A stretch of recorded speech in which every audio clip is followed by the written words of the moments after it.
vez melhores, cada vez mais leves, mais despidos dos apelos que hoje envolvem grande parte da sociedade humana e que nos causam tantas dores, tantas dificuldades.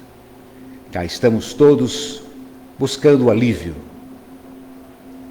no apoio, na ajuda do Cristo, a carregar o nosso fardo, que é leve, se soubermos entendê-lo, se soubermos aproveitá-lo para o nosso crescimento. Que Deus nos abençoe e nos proteja mais uma vez. Que assim seja. Vamos lá. A gente acompanha esse livrinho aqui, o Fonte Viva, capítulo 162, dentro da luta. É bem aquilo que eu estava falando aí.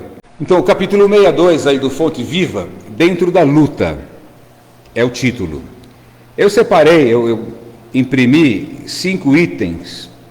4 itens do livro, para focar esse diálogo aqui, diálogo de uma pessoa só, né, com vocês. Monólogo, né? Não, monólogo é chato, é diálogo. Eu falo diálogo, se alguém quiser falar, pode falar, viu, gente? Aqui é democrático, não tem problema nenhum. Pode interromper e falar, mas quando a gente fala assim, na nossa conversa, não tem conversa nenhuma, eu vou falar sozinho aqui. Mas se alguém quiser falar, pode falar, não tem problema não. Então, o que diz esse capítulo? Não peças o afastamento da tua dor. É tudo que a gente pede. É tudo que a gente pede. Aí lê o livro, não peças, estou fazendo errado até hoje, né? Aí vem lá o comentário. Roga forças para suportá-la com serenidade e heroísmo, a fim de que lhe não percas as vantagens do contato. Ou seja, o contato com a dor traz vantagens, tem vantagens. Que vantagens são essas? A gente fica pensando, qual é a vantagem da dor? Nós sempre ouvimos dizer, e de certa forma é uma coisa bem comum, que o ser humano busca ser feliz e fugir da dor. Só que são duas expressões muito complicadas, se tomadas ao pé da letra, porque ambas podem levar a um caminho completamente diferente do que a gente imagina. O fugir da dor, quando a gente não entende o caráter da dor, a origem da dor, a razão da dor, ela pode ser um falso anestesiamento. E o anestesiamento não resolve a dor. Ele nos tira momentaneamente a sensibilidade, mas a dor continua, quer dizer, a causa da dor continua. Tem até aquela doença, analgesia, que a criatura não sente dor. Em princípio, se falar isso para uma criança, você queria ter essa doença? Nossa, que maravilha, como deve ser. Porque é meio a síndrome do super-homem. Quem cresceu, como no meu caso, assistindo ao super-homem na televisão, não esses últimos aí, o original, né? o raiz, esses Nutella não, o super-homem raiz, branco e preto e tal, era o sonho, ser o super-homem, pular, e levar tiro, e nada acontecer. Então, falar para uma criança, você não gostaria de ter essa doença? Que doença que é? Analgesia, você não vai sentir dor nenhuma. Nossa, que maravilha! Há estudos que essas criaturas vivem em torno de 20 anos. Essa doença mata? Não. O que mata é a irresponsabilidade decorrente dessa doença. Então essas pessoas se cortam, essas pessoas se queimam, essas pessoas pulam de alturas incompatíveis com o corpo físico, têm uma média de sobrevida de 20 anos. Então, quando a gente tenta fugir da dor, acaba incorrendo em alguns erros, a não ser que a gente fuja da dor como consequência ao evitar a causa. Mas aí nós estamos muito longe disso. Nós não estamos aqui agora sentindo a dor do calor excessivo. O que é isso? Castigo de Deus. Não. Cadê as matas? Cadê a vegetação? Os rios limpinhos? Cadê? Nós estamos desmatando. Nós estamos impermeabilizando o solo. Nesse calor, a gente anda na rua. Há alguns anos nós pisávamos na grama, na terra. Hoje pisa num asfalto impermeável. O calor que sobe desse asfalto faz aquele calorão de dia, chega à noite, o calor continua saindo. O calor continua saindo. Dentro das casas, dos apartamentos, incidiu o sol numa parede o dia inteiro, à noite o seu quarto parece um forno. Então, nós construímos esse mundo. O que nós estamos vivendo agora são as consequências desse desequilíbrio. As cidades se formavam como? Em torno dos rios. Olha, tem um rio aqui, começa a habitar em torno do rio. Para onde é que vai o esgoto? Obviamente, vai para o rio. Vai para o rio. Para que eu vou pensar em fazer uma caixa de coleta? Para que eu vou pensar nisso aí? Tem um rio aí. Ah, mas vai poluir. Daqui a alguns anos, não vou nem mais estar aqui. Esse é o outro engano do ser humano, aquele que pensa na vida única. Nós estamos vivendo o amanhã, aquele amanhã distante, onde nós somos irresponsáveis. Ah, amanhã eu resolvo, amanhã eu vejo. Isso vai demorar muito, eu não vou nem estar mais aqui. Por isso, quando a gente começa a interpretar a vida e tudo, todas as decorrências da vida, à luz da reencarnação, tudo encaixa e fica interessante. Mesmo diante das dificuldades, fica bonito. Às vezes nós olhamos um problema, vamos olhar lá a faixa de Gaza, o que está acontecendo com aquelas pessoas, crianças, o que aquelas crianças fizeram? Aquelas crianças, necessariamente, nessa encarnação, enquanto aqueles espíritos habitavam esses corpos que estão sendo feridos, mutilados, nada, não tiveram nem condições físicas de fazer alguma coisa. Mas a, entre aspas, beleza da vida está justamente em entender que essas crianças são os facínoras do passado. E a coisa mais simples do mundo, a gente... Puxa, mas eu queria tanto entender, eu já fui várias vezes questionado sobre isso. Entender esse lance da reencarnação, você não precisa tentar justificar pelo passado. Projeta o futuro. Quanta gente hoje matando, se corrompendo, roubando, humilhando, sequestrando, assediando. É simples. O que vai acontecer com essas pessoas? Vão todos queimar no inferno eterno? Não. O Cristo disse: nenhuma ovelha se perderá do meu rebanho. Todos eles vão voltar para um processo de aprendizado a partir da dívida que contraíram. Simples. Então, é para a gente não ter dó mais? Não.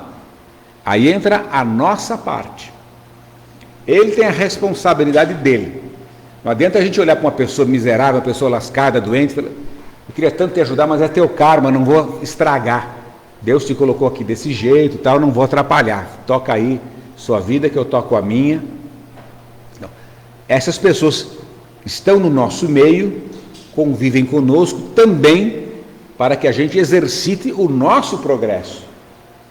E o nosso progresso está justamente em estender as mãos, na medida do possível, na medida da nossa compreensão, que aliás é como o próprio Evangelho preconiza, e é a nossa bandeira principal, né? Fora da caridade não há salvação.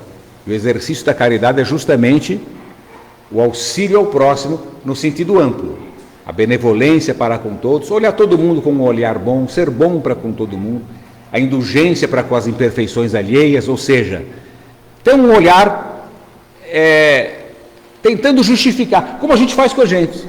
Quando nós erramos, nós olhamos para nós mesmos e tentamos justificar. Não, veja bem, não, pô, você pisou eu pisei, mas para nós sempre tem um mais. Mas, veja bem, não. Pô, você fez a mesma coisa que fulano, não, mesma coisa não, fulano, comigo foi diferente, então a gente tenta dar uma desculpinha para nós. É esse olhar que eu tenho que ter em relação ao outro. Tentar também perceber, pô, o cara fez isso errado, ele deve ter tido uma razão, ele deve ter tido, alguma coisa aconteceu, ele não é assim, mas não, a gente de pronto, o primeiro pensamento que vem é o do julgamento. O primeiro pensamento que vem, daí a expressão, né? Não julgueis. Todo julgamento é precipitado, é equivocado. E aí segue aqui, dentro da mesma linha, para a gente entender o caráter benéfico da dor. Eu estava falando na busca pela felicidade, né, e da fuga da dor. Então, a fuga da dor, ela pode ser feita, é legítima, desde que ela vá atacar as causas. Então eu quero fugir da dor do superaquecimento. Ar-condicionado para todo mundo. O superaquecimento continua, eu estou me enganando. Vai chegar uma hora que nem o ar-condicionado dá conta, não vai ter energia para o ar-condicionado. Então onde eu vou resolver isso aí? Vamos reflorestar, vamos replantar, vamos cuidar da nossa natureza. Essa é uma comparação muito simplista, mas só para a gente entender que isso acontece em todos os campos do comportamento humano. Às vezes a gente começa a falar sobre religião, está no ambiente religioso, vai fazer uma exposição religiosa, dá a impressão que a gente vai pegar um segmento só da nossa vida. Olha, a vida é uma coisa, trabalho, natureza, política, economia, é uma coisa. Aqui nós vamos falar de Deus, de anjo, de não. É uma coisa só. É tudo uma coisa só. O que nós fazemos com o nosso corpo, o excesso de gordura, o tabagismo, o alcoolismo, vai ter consequências. Castigo de Deus? Não. Como é que eu fujo da dor, do enfisema? Faço um transplante de pulmão, faço... Tá, mas como eu resolvo mesmo? Não fume. Não fume. Como que eu resolvo o problema da cirrose? Eu não estou rodando praga para ninguém, né? Não é que todo mundo que bebe vai ter cirrose, nada disso, né? Mas são comparações materiais fáceis de entender. Eu posso fugir da dor com remédio, com cirurgia, com analgésico, com transplante. Tem uma série de formas que o mundo material luta para isso. A gente vê até hoje as pessoas buscando a coisa da vida eterna, querendo descobrir o elixir da vida eterna, lutando para ter uma vida eterna material. Tem alguns lugares aí, na Suíça, eu lembro até do Roberto Marinho, que era o fundador da Globo, ele ia quase todo mês para a Suíça, para uma clínica lá, aplicava uns negócios, tudo. Para quê? Para ver se ia viver eternamente, né? Desencarnou, fica aquele defunto bonito, né? Defunto lustroso, bacana, não tem uma ruga, né? Nada. É o máximo que a gente vai conseguir, embelezar o defunto. O máximo. Enfrentar o cadáver, o máximo. E até isso é bobagem, porque na hora o pessoal maquia também, fica bonitinho, não tem problema nenhum. Porque não existe isso. Então esse foco na vida material, ele é falso. Ele é falso. Vida eterna nós já temos. Não precisamos sair atrás de vida eterna. Vida eterna nós já temos. Mas eu queria, enquanto eu viver aqui, não queria sofrer nada. Então, vá buscar as causas que geraram esse sofrimento e atinja-as, resolva-as, ataque-as, porque aí o sofrimento se resolve. Tem uma expressão em latim que os médicos usam muito não, né? Hoje em dia médico nenhum sabe latim, mas sublata causa tolitur effectus, ou seja, superada a causa, desaparece o efeito. E é isso. Nós estamos vivendo o efeito do descontrole, o efeito da inferioridade, da nossa ignorância, das más decisões, do uso equivocado do livre-arbítrio. Nada disso é uma monstruosidade para nos assustar, nos apavorar. É para a gente entender os mecanismos da vida. Pô, não está legal. O que eu posso fazer? Mudar para melhorar o futuro. Porque eu não vou voltar atrás, como dizia o Chico, né? Não dá para voltar atrás e fazer um novo começo. Mas dá para começar agora e fazer um novo fim. É o que nós temos na mão. A oportunidade de começar agora e fazer um novo fim. E segurar a bronca das consequências do que nós já fizemos de besteira. Porque isso não dá para mudar. Dá para mudar com anestesia? Dá. Mas não resolve. Não resolve. E a busca da felicidade, por outro lado, também, se não tomar cuidado, ela vira objetivo, vira meta. E quando ela vira objetivo, a gente corre o risco de passar por cima de valores para atingir uma determinada meta. A felicidade, ela é uma consequência. Se a gente fizer o nosso papel direitinho, a nossa tarefa direitinho, quando você menos perceber, você será feliz. Agora, se colocar a felicidade como objetivo, eu preciso ser feliz. Quantas pessoas falam isso? Está casado, teve lá um piripaque com a mulher, teve lá um calorzinho com a mulher, separa para eu preciso ser feliz. Tá. Será que é essa a felicidade? Não que tenha, o próprio Evangelho se refere a isso, ao divórcio. Divórcio não, porque não tinha na época, mas a separação. Se for insuportável, antes de matar o cônjuge, separa. Mas às vezes é uma compreensão, é abrir mão, mas sempre eu, agradece a Deus, é sempre você. A gente tem o péssimo hábito de achar, porque a sociedade fala assim, aquele que tolera, aquele que perdoa, aquele que está sempre ajudando, aquele que abre mão, esse é o tonto. Esse é o tonto. Esse não é o tonto. O tonto é o outro, que cria problema, que não abre mão, que não tolera, que não perdoa. Ele é o tonto. Então, esse, entre aspas, papel de bobo que a gente faz na vida humana, aos olhos, não aos olhos de papai do céu, mas para o nosso progresso, isso é ser esperto. Porque aos poucos nós vamos assimilando isso não vai nos machucar mais. E quando não machucar mais, é o quê? Significa que a gente cresceu. É aquela a concretização real daquela expressão que a molecada usa quando briga. Um xinga o outro, fala que vem de baixo não me atinge. É retórica só, atinge sim, ofende muito. Mas vai chegar um ponto que realmente não vai atingir. Não. Como o Cristo não ficou com raiva de ninguém. O Cristo não foi crucificado, plantado numa cruz, não ficou com raiva de ninguém. Ao contrário, pediu a Deus que os perdoasse. Eles não sabem o que fazem. Então, esse é o estado. Pô, mas peraí, né? Eu não sou o Cristo, né? Mas também ninguém plantou nós numa cruz. Agora, os preguinhos, as agulhadinhas, dá para segurar. Lógico que dá para segurar. Eu não tenho sangue de barata. Faça esse exercício. Vê como a barata é feliz. Está aí, resiste até bomba atômica. Faça esse sangue de barata. Não tem coisa melhor. Eu não aguento, eu não levo desaforo para casa. Não leva obsessão para casa. Leva dor, leva sofrimento, leva depressão, leva um monte de síndrome aí. Leva paz para casa. Como é que eu consigo? Treina. Do dia para a noite não vai conseguir, não. No começo dói. A pessoa te dá uma fechada no trânsito e xinga, você começa a ir atrás da pessoa, você não consegue alcançar, você fica uns 2 dias sem dormir. Por que eu não alcancei aquele cara para responder, para xingar a mãe dele, para chegar uma hora que você ora pela pessoa. Aliás, eu fiz, não é falar bem de mim, não, é só comentar. Eu fui para São Paulo essa semana, fui almoçar com meu irmão lá. E eu peguei trem e metrô. E eu já tenho, embora não aparenta, né? Eu já tenho 64 anos. e já posso sentar já não pago, né? Já não pago, nem trem nem metrô, e posso sentar na cadeirinha lá, especial.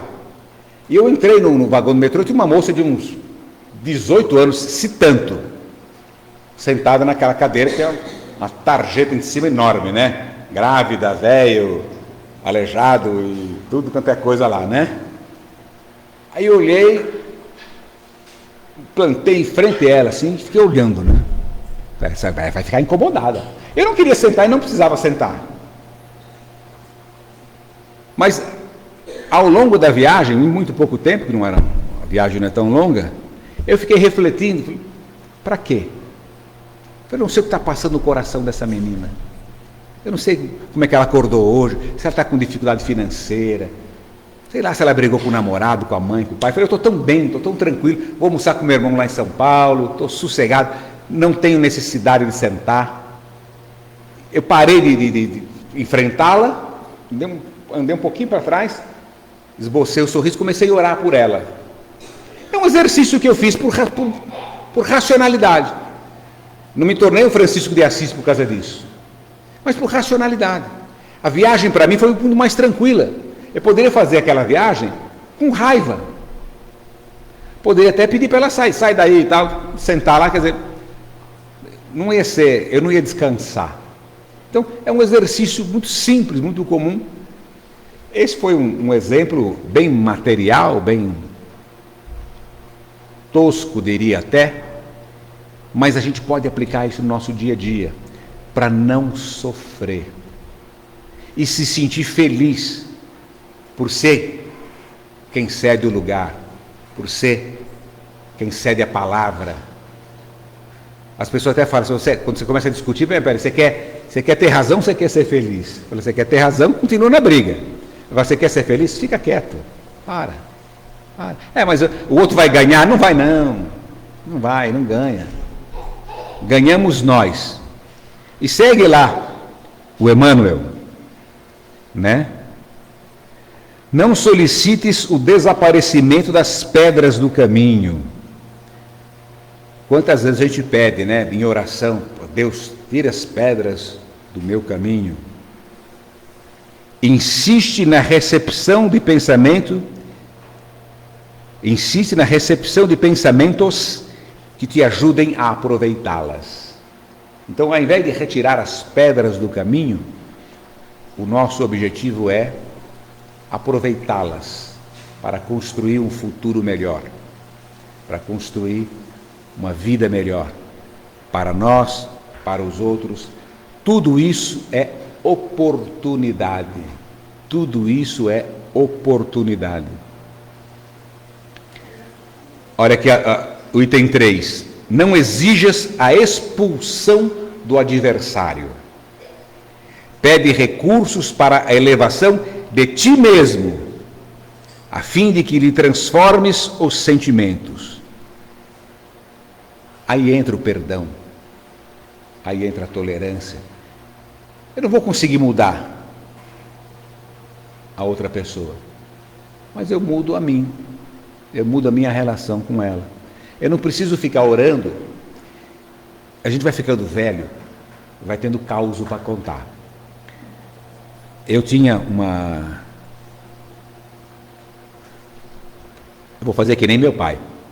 Quando chegam às 10, 10 e meia mais ou menos, só mais um pouquinho, eu vou ter mais um negócio aqui para falar. Vai puxando um caos, vai puxando outro, a gente vai ficando velho e vai falando, né? Eu tinha um comandante, eu sou militar, né? Tenho 30 anos na polícia militar. E eu tinha um comandante que era muito duro, muito duro.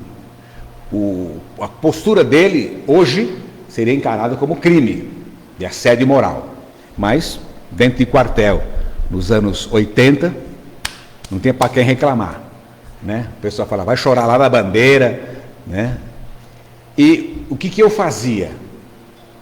Antes de sair para casa e para trabalhar, eu orava por ele. Eu me imaginava abraçando, sorrindo com ele, passeando com ele. Né? E deu certo. Eu cheguei a pensar nos primeiros momentos que o poder das minhas orações tinham transformado o cara. Ele continuou o mesmo assediador. Eu mudei a minha postura em relação a ele. Eu passei a aceitar aquilo. Eu passei a entender, eu passei a compreender, passei a não ligar. E vivi, toquei feliz. Aí ele saiu ganhando. Não sai ganhando, gente. Não sai ganhando. Essa é uma derrota muito clara. A gente vai demorar um pouco para perceber. Quando a gente fala a nossa relação com ganhar, com o bem, se deu bem. Né? A gente fala com uma pessoa, faz muito tempo que não vê, assim, e fulana faz tempo, casou, casou bem, né? O que é casar bem? Casou com um cara que dá passe lá no centro, é um lascado, não tem um gato para puxar pelo rabo, mas dá passe bacana, isso não é casar bem não, né? Ou então fulano se deu bem na vida. E fulano, esse se deu bem na vida. Está presidindo um centro espírita, é uma coisa maravilhosa. De segunda a segunda tem que ficar lá no centro. Qual é o significado de se dar bem para nós? Se deu bem, não ganhou na Mega Sena, na virada, né? Passou num concurso maravilhoso, virou funcionário público, né? É o sonho, né? Agora já está meio ruim, mas era o sonho. Por quê? O foco na matéria sempre. Se dar bem é se dar bem na matéria. E para se dar bem na matéria, a gente acaba fazendo um monte de besteira. E vai se dar mal no espírito. Só que vai perceber, às vezes, tarde demais. Se deu bem aqui, é aquela expressão do Evangelho, né? De que adianta ganhar o mundo e perder a alma? Nós estamos aqui atrás de ganhar o mundo. E estamos deixando a alma escapar pelos dedos. Então, é a mudança de foco. As coisas vão continuar acontecendo. Tudo que está acontecendo no mundo faz parte da nossa programação. Nós estamos no mundo que ajudamos a construir. Mas eu não fiz nada nessa encarnação. Sabe-se lá quantas encarnações nós temos nas costas aí e quantas besteiras fizemos. Estamos aos pouquinhos resgatando isso aí. Então, a gente vai fazer da dor uma experiência. Não precisamos fazer sofrimento. A dor virá como uma irmã pedagógica, uma professora. O sofrimento, ele é uma decorrência da falta de compreensão. Um jovem, uma jovem que está para fazer o vestibular, ele fica o final de semana em casa, final de semana de sol, estudando. Dói? Lógico que dói. Você ficar sábado, domingo, seus amigos passeando, se divertindo, jogando bola na piscina, na praia, e você trancado em casa estudando. Dói. Sofre. Se não entender o que está fazendo. Se perceber, não, estou aqui estudando para passar num vestibular, para fazer minha faculdade, começar uma carreira, tocar minha vida. Não sofre. Continua doendo. Continua doendo. A nossa tendência é ir para a praia, a nossa tendência é ir para o jogo, para qualquer lugar.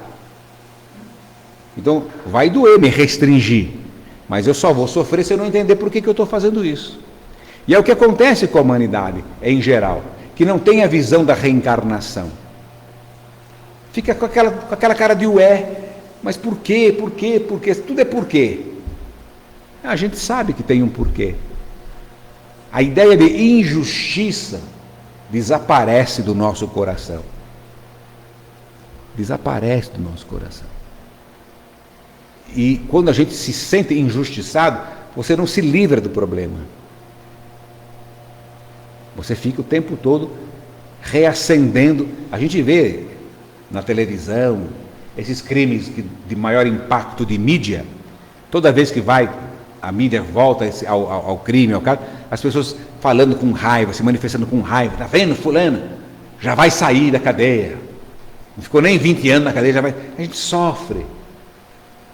A gente não consegue tirar do coração isso. Então, esse sentimento de injustiça, seja coletiva ou seja pessoal. Quando a gente conseguir se libertar disso, nós vamos ganhar. Não é quem foi perdoado, a pessoa que não, entre aspas, não pagou pelo que fez aqui. Aqui na Terra não tem justiça, gente. E na Terra não tem justiça. Aqui a gente tem um arremedo aí de justiçamento. Justiça só com J maiúsculo, justiça de Deus, que conhece as causas, os porquês, todas as nuances, todas as decorrências. Nós aqui não. A gente é muito limitado e muito contaminado pela ideia de vingança. De tomar lá da cá, aqui se faz, aqui se paga, escreveu, não leu, pau comeu. Isso está muito no nosso coração. E não resolve nada para o outro. Atrapalha a nossa vida. O último item aqui serve para nós todos. Não supliques a extinção das dificuldades. Coisa que a gente faz o tempo todo. Não supliques a extinção das dificuldades. Procura meios de superá-las, assimilando-lhes as lições. Então, é procurar meios de superar as dificuldades e assimilar as lições. As dificuldades nos trazem lições. E eu preciso buscar meios, colocar na cabeça, na razão, e entender os porquês das dificuldades e tirar disso o maior proveito. Eu já falei aqui algumas vezes, nós temos inúmeros exemplos na vida, na natureza, mas um que me chamou muito a atenção é o exemplo da estátua do Davi, que está lá em Florença. Então lá a cidade de Florença encomendou por um artista, um escultor, uma estátua do rei Davi. E eles foram pegar lá um bloco nas montanhas da Toscana, na região da Toscana, nas montanhas de Carrara. Deve ser até parente da Tatiana, que é Carrara também, né? Deve ser da região lá. Então, por isso tem o tal do mármore de Carrara, né? Vem das montanhas de Carrara, na região da Toscana. Um bloco enorme de mármore de Carrara para esculpir o Davi. 1560 por aí. E o primeiro escultor deu lá umas talhadas no negócio, não deu conta, se mandou. Alguns anos depois, contrataram outro.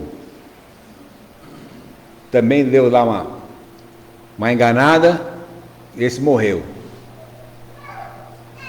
Em 1501, 40 anos depois, estava incomodando aquele bloco de mármore lá em Florença, gastamos uma nota com esse negócio, o trabalho que veio para trazer isso aqui, o que nós vamos fazer com isso?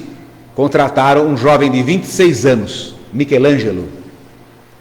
E o Michelangelo então recebeu essa missão em 1501. Em 1503 ele terminou, o Davi. Quem um dia tiver a oportunidade de ir para Florença, no museu lá, e ver o Davi, é uma coisa assim impressionante, emocionante. Você fica um dia olhando para a estátua, sem cansar. Mas puxa na internet que aparece também, é uma obra maravilhosa. E ela tem uma perfeição tão grande que espanta. E quando o Michelangelo foi questionado como é que ele conseguiu chegar lá, a gente sabe, não tem a menor dúvida, que foi uma inspiração espiritual. E ele disse: eu olhei para esse bloco, eu vi Davi. Eu vi o Davi nesse bloco. O que eu fiz então? Peguei o martelo, o cinzel e fui tirando tudo que não era Davi. O que não era Davi, fui martelando e tirando. Quando eu terminei meu trabalho, estava lá o Davi, que já estava lá. Ele viu Davi no bloco, antes. Quando Cristo disse para nós: vós sois deuses, Deus está aí. Deus não vai entrar na gente, já está. Agora, como é que vai descobrir? Quem que é o nosso Michelangelo? O chato, o assaltante, a doença, a intriga, são os nossos Michelangelos, que vão nos martelando e tirando aos poucos tudo que não é Deus. Aos poucos, pancadinha a pancadinha, vão tirando tudo que não é Deus. Vai chegar uma hora, estaremos nós lá, metaforicamente, à imagem e semelhança de Deus. Agora, até lá, haja pancada, né? Não vai ser amanhã, nem depois de amanhã. Compete a nós o quê? Esforço, trabalho, muito empenho, fé em Deus e pé na tábua, que assim seja. Vamos lá.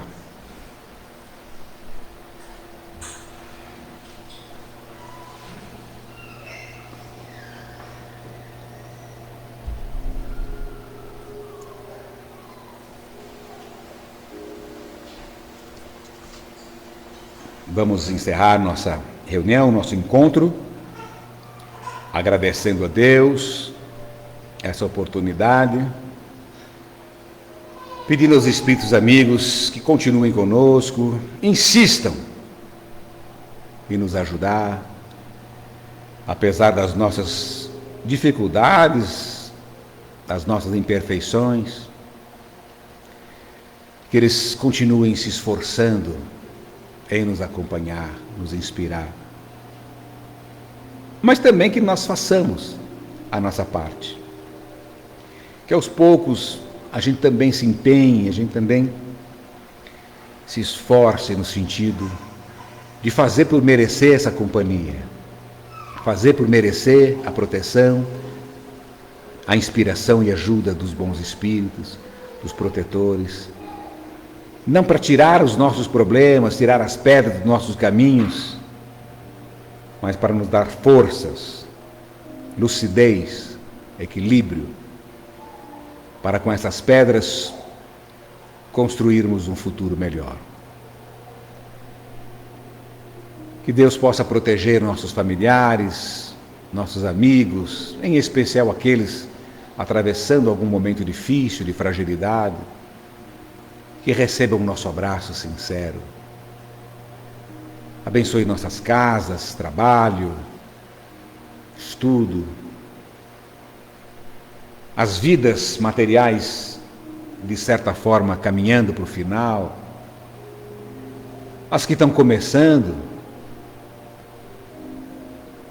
nos embalando com